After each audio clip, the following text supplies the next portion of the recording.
I am of the generation where I've known about this my whole life. I was actually taught about it in primary school.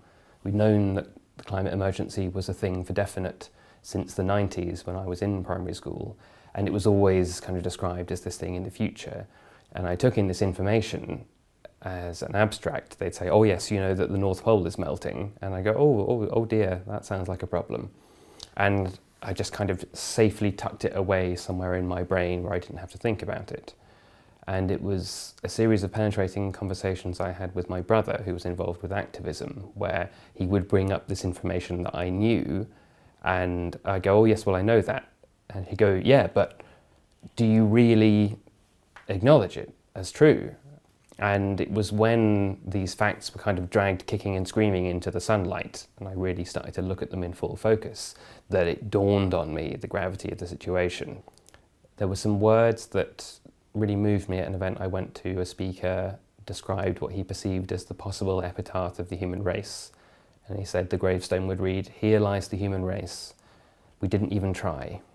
And that's really upsetting to me. I can't countenance that. So I'll go down swinging. I will do whatever I can to avert this issue. I'll do whatever is within my power. I'll encourage others to do so. And that's how I face up to the situation with action.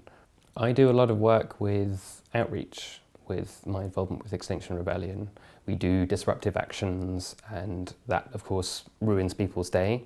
We all know very well that protest isn't effective without disruption. It's a necessary part of the process. One person who approached this blockade was, he was a delivery driver for a food delivery company. And I thought, oh, gig economy worker, this is, you know, it's going to be costing him money here. So I went up to apologise to him and say I'm sorry and try and explain myself. And he looked at the protest and he said, no, I support what you're doing. And I said, you mean action on climate change? And he went, no, the protests. I think that this needs to be done. And I thought, if a man whose livelihood is being actively ruined by us in one of the most tenuous sectors of the economy is mortified by the climate emergency and is actively encouraging us to engage in this, then that's got to count for something. And I found that to be a very fortifying experience. There is so much support out there for climate action, tremendous amounts. There's a lot we can do. I think the best way to boil it down is to become an active citizen. This is the mindset that I struggled to get into. For a long time, I believed that your responsibility as a citizen in this country ended at the ballot box. You voted and that was your democratic duty. Now I realise that's not true. Your responsibility starts at the ballot box. Voting is the minimum and you have to be active beyond that.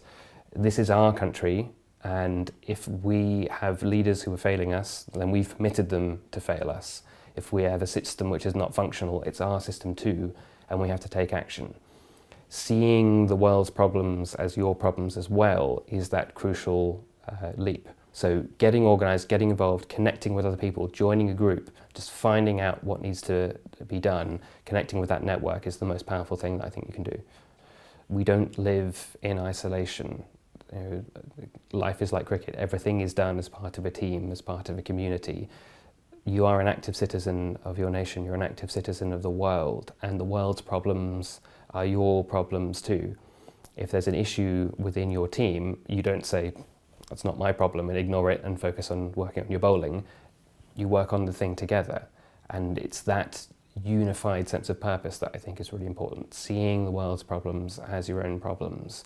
I think that's the society that I'd like to see cultivated and the kind of message I'd like to pass down to the generations if I can.